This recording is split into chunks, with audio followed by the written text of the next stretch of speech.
ঢাকার সাভার ও আশুলিয়া এলাকায় বেড়েই চলেছে অপরাধ কর্মকাণ্ড। আধিপত্য বিস্তার, মাদক কারবারি ও জমি নিয়ে বিরোধ সহ নানা কারণে অপরাধ সংগঠিত হচ্ছে। গ্রেপ্তারের পর অপরাধীরা জামিনে বেরিয়ে আসছে, এতে উদ্বেগ বাড়ছে স্থানীয়দের মাঝে। আমাদের উঠে দাঁড়াতে হবে, স্পিড সকল অন্যায়ের বিরুদ্ধে রুখে দাঁড়ানোর এনার্জি পার্টনার।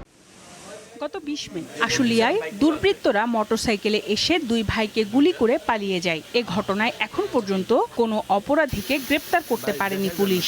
এছাড়া সম্প্রতি সাংবাদিকদের ওপর হামলা, মাদক কারবার ও বিভিন্ন সন্ত্রাসী কর্মকাণ্ডে আতঙ্ক বেড়েছে শিল্পাঞ্চল জুড়ে।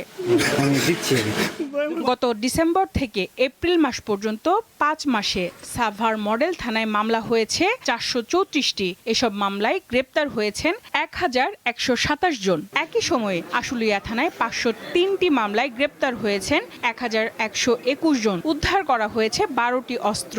স্থানীয়রা বলছেন, মামলা ও গ্রেপ্তার বাড়লেও কমেনি অপরাধ। আজকে ধরলেন, আবার 2 দিন পর সাইরা দিলেন। এটা তো সমাধান না। সমাধান হইলে, স্থায়ী সমাধান হইলে জোরালো সিদ্ধান্ত নিতে হবে। একজন ইয়াবা বিক্রি করতেছে, এখন তাদের সেল্লার দিয়েছে ওই এলাকার নেতা। ধরলেও ধরে যাদেরকে চালান করে তারা আইনের ফাঁক ফোকর গলিয়ে খুব তাড়াতাড়ি বেরিয়ে আবার আগের কাজে ফিরে আসে। এটা প্রশাসনের সমস্যা না, জনগণের সমস্যা না, রাজনৈতিক সমস্যা, এটা তো বলা মুশকিল। আইন শৃঙ্খলা বাহিনীর অভিযানের পাশাপাশি অপরাধ দমনে সামাজিক সচেতনতা বাড়াতে হবে। পুলিশ, আইন শৃঙ্খলা বাহিনী বলেন, জনগণ বলেন, রাজনীতিবিদ বলেন, সবাইকে পজিটিভ চিন্তায় নানা রকম অপরাধ প্রতিরোধ না করা যায়, তাহলে সাভার আশুলিয়ার মানুষ মারাত্মকভাবে অনিরাপদ হবে। সাভার ও আশুলিয়া এলাকায় 2টি থানা, 8টি পুলিশ ফাঁড়ি, র্যাব ও ডিবির কার্যালয় থাকলেও জনবল সংকটের কথা জানালেন উপজেলা প্রশাসনের এই কর্মকর্তা। সাভারে এই ৮০-৯০ লক্ষ মানুষের জন্য মাত্র থানা 2টি।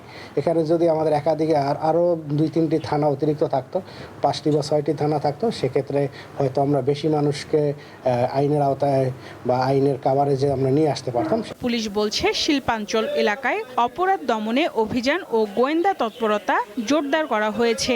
সার্কেল এসপি সহ যে আমাদের যে ডিবি থানা যে টিমগুলা, সেই টিমগুলোকে আমরা বেগবান করেছি। তারা কিন্তু প্রিভেন্টিভ পুলিশিংও করছে। অপরাধের মূল কারণ চিহ্নিত করে যে কোনো মূল্যে আইন শৃঙ্খলা পরিস্থিতি নিয়ন্ত্রণে আনার দাবি স্থানীয়দের। সঞ্জিতা প্লাবনী, দীপ্ত, বার্তা কক্ষ।